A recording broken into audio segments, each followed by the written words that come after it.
रामराम मित्रांनो, पशुप्रेमी YouTube channel तुमचं सहर्ष स्वागत आहे. सांगण्याचा मुद्दा आहे मित्रांनो, की जे आपल्या समजा जनावरे असतात त्यांना जे गोचड वगैरे होतात त्यासाठी आपण समजा घरी समजा जे घरचा फॉर्म्युला आहे आपण ते यूज करू शकतो. बघू शकता तुम्ही, जे गुळ असते आपला गुळ घ्यायचा, एक गुळाचा खडा घ्यायचा, त्याच्यात थोडंसं मीठ टाकायचं आणि ते पाण्यामध्ये विरघळायचं, त्याला हे करायचं गुळाचं पाणी वगैरे, आणि ते एका कपडा हे करून असं एका वाटीत वगैरे घेऊन ते जनावराच्या अंगाला ते पाणी लावायचं. त्यानं पण गोचिडं कमी होतात.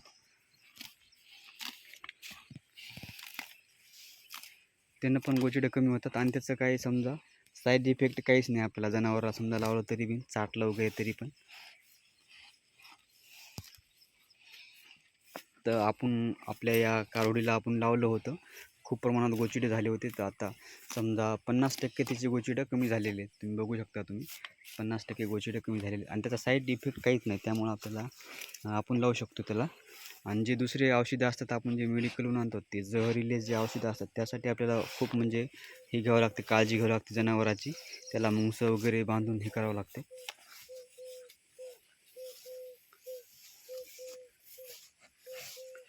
तर तुम्ही पण हे करून बघू शकता त्याचा.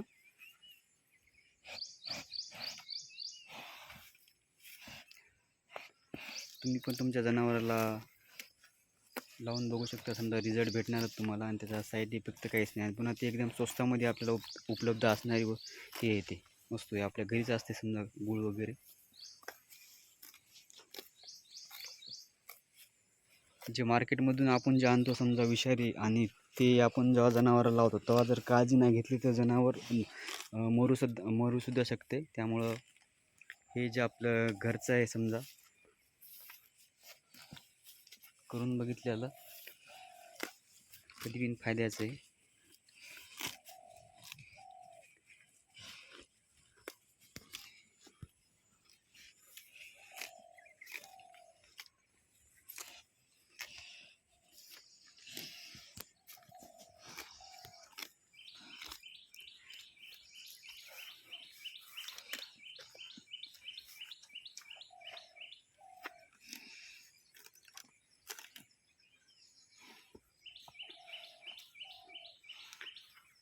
कारोडीला आपल्या गोचिडे खूप जास्त प्रमाणात झाले होते.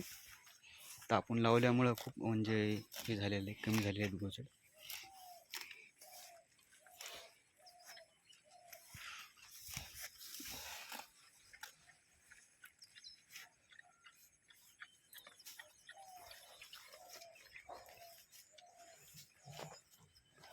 आणि जास्त गोचिडं झाल्यामुळं जनावर खराब पण होते, कारण की ते रात्रंदिवस रक्त पित राहतात त्याचे जनावराचे.